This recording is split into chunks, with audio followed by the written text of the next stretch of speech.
Hey everyone, it's Sports Radio 610's Adam Spolane, and I am in Las Vegas covering Rocket Summer League, where I just saw Jalen Green wow the crowd at the Thomas & Mack Center with his 23 points against the Cavs on Sunday. After the game, I had a chance to speak with Rockets head coach Stephen Silas for a story I wrote on sportsradio610.com, where he spoke about just how difficult last season was and how excited he is about the future of the Rockets. But we hit on a whole bunch of other topics, and since not everything made the story, I figured I'd just make the entire interview available. We talked about the draft class, what he did well last season, what he needs to improve, how Daniel Theis fits next to Christian Wood, and how rewarding it will be to win with a team that he helped build. Here's my conversation with Rockets head coach Stephen Silas. We're doing this right after the first Summer League game. Just your overall impressions of what you saw. I like what I saw. I liked the guys' aggressiveness. I thought they showed poise for young guys who only had 4 practices under their belt. They were organized. They were aggressive, getting the ball up and down the floor. Obviously, Jalen's scoring was really good, and Alperen's ability to kind of finish in the paint and rebound the ball, and Josh's downhill play is encouraging. So you don't want to make too much out of one Summer League game after 4 practices, but it was good to see. Has Jalen shown you anything in the 4 practices and now today that maybe you didn't know he had during the draft process? He's a very unselfish player. There's times where he'll just kind of just give it up because that's the right play to make, and I didn't really know that about him. I knew he was a scorer for sure, but he plays the game the right way. So I'm not sure if I'm surprised about that, but that's one of the things that stood out so far.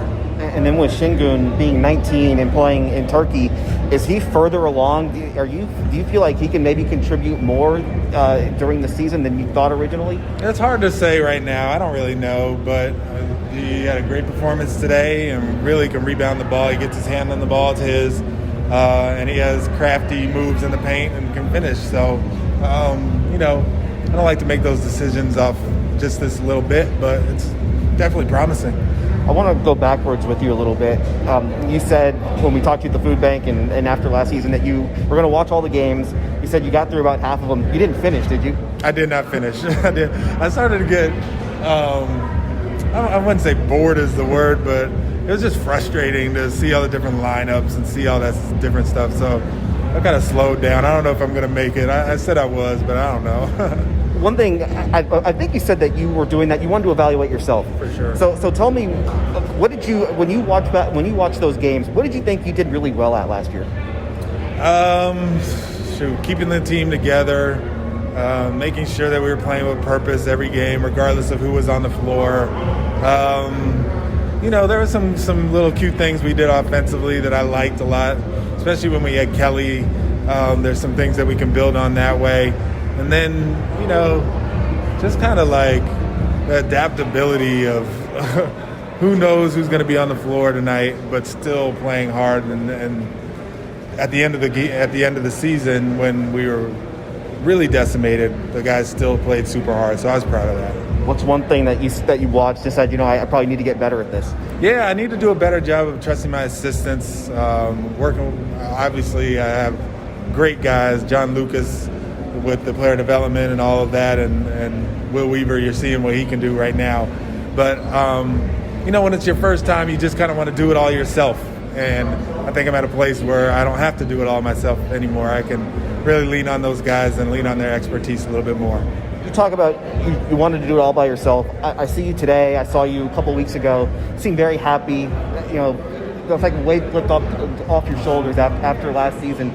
How much just of a toll did last season take, where you come in, team gets overhauled very quickly, you have all the COVID stuff, your family's not even with you for a lot of it, then the losing happens. Just how much of a toll did that take?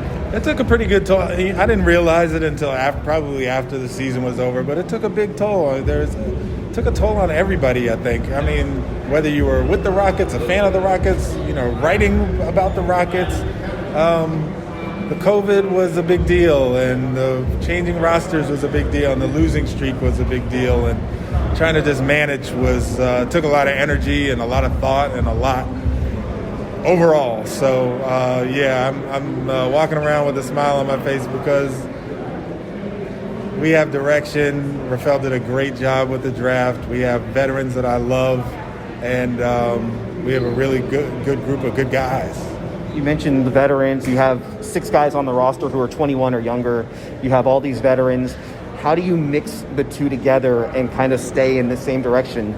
Yeah, it's going to be difficult. It's going to be a lot of conversations with guys. It's going to be a lot of thought on my part as far as how are we going to structure things. It's got to be making sure that everybody is being kind of put in a position to be successful. So I'm still kind of working through all that. And like I said, the great thing about it is I really do have a good group of guys. So hopefully it'll be easy to get everybody kind of moving in the same direction as far as we just want to be as good as we possibly can be. And what that looks like right now in August, who knows? But as we get closer and the more conversations I have with guys, the more it'll kind of crystallize. Last year, you were very much 5-out driving kick. Can you still is that still kind of the main, I guess, base offense with this team? Yes and no. I mean, I think we can do that after misses, get the ball down the floor quickly, fall right into our 5-out sets, our 5-out spacing, and get to our driving kick or get to quick little hitters. After makes, we can do a few more things because we have, the playmakers who can do it. And there's going to be times where I want the ball in Jalen's hands. There's going to be times where I want the ball in John's hands, and it won't be quite as kind of, free offensively. It'll be a little bit more, let's get the ball to this guy and let him play to his strengths. With Sheng Goon, how do you envision using him offensively? Well, this is actually the first time I've seen him play in this setting. I saw him play overseas, and he was very much a post-up player and very much a paint player, and I think he can be that.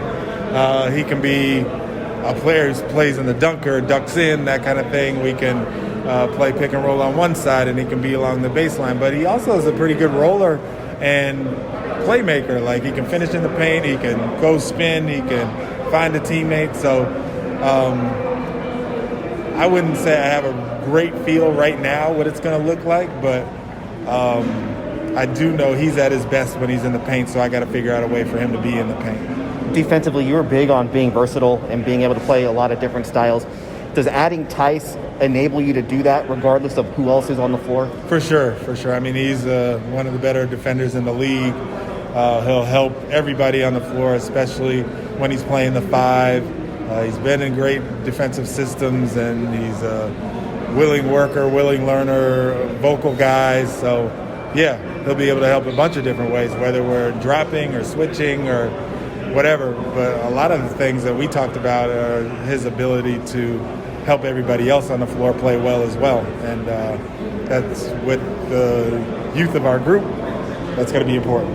I know you're not the GM, but the success that you had with Kelly and Christian playing together, did that make it a little easier to go the route with Theis? For sure. I mean, what Kelly did in that stretch was great, and to have Christian still have some success at the 4 with smaller guys guarding him, and let us know that that was something that we could definitely go to. And now we're a little bit bigger, which is good, and a little bit more defensively focused, which is also good. But Kelly was great for us, so it did kind of show us, yeah, we could do this. I'm not going to get into what the guard rotation might be, but when you just kind of look ahead towards the future and you have Kevin Porter's playmaking skills and Jalen Green's playmaking skills, did those two almost match perfectly together in a backcourt? Seems like it. Seems like they would play very well together. Seems like they can help each other play to their strengths, which would be good. But we're going to have John and Eric, teaching them how to play. It's different in the NBA, and there's ups and downs, and we have 2 solid guys who have been there, done that. So all 4 guys, that's a nice backcourt combination. I know John is here. How much do you want him to be around the Summer League team? Oh, a lot, and he's willing to do it. I mean, you don't see very many 5-time All-Stars with their Summer League team the first game, so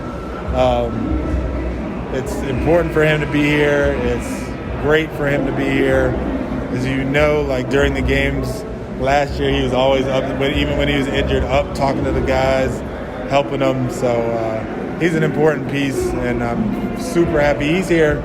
But I'm also happy JT's here, and Waba's here, and Daniel's here. Like, what a great group, So that leads us to what I was saying earlier about what good guys we have. Two more things. Health-wise, how's everybody? Everybody's good. No real issues. John's working his way back. He's back on the court working, so he should have no problems. And last thing, you inherited a team last year that was kind of ready-made. They had been to the second round of the playoffs in the West 4 straight years. You thought that you would get them to the next level of winning a championship. I'm sure that would have been great for you and you would have loved that, but how much more, rewarding might it be now, having gone through last year and now completely overhauled the roster, to be able to do it with what would essentially be your own team? Yeah, it'd be great. It would be so much fun to go through the growing pains and actually get rewarded for it. So it's a day-by-day, week-by-week, month-by-month process and year-by-year. But to be where we were last year and still have the positivity around our group says a lot about the people. It says a lot about Rafael. It says a lot about ownership. And hopefully it'll say a lot about me. Stephen, thanks for doing this. Of course. That was my conversation with Rockets head coach Stephen Silas after the Rockets Summer League win over the Cleveland Cavaliers on Sunday. Be sure to check out the stories I wrote from Vegas about Silas and Jalen Green at sportsradio610.com. And if you want more, you can follow me on Twitter at Adam Spolane. That's all I got for now. Thanks for tuning in.